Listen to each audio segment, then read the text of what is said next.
Доброе утро всем добрым людям. Мы с Лили на прогулке.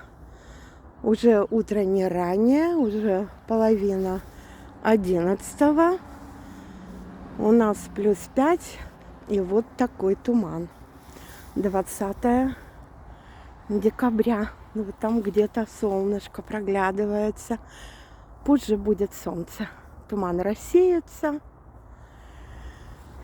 И будет хорошая погода. Но будет чуть прохладнее, чем было эти дни.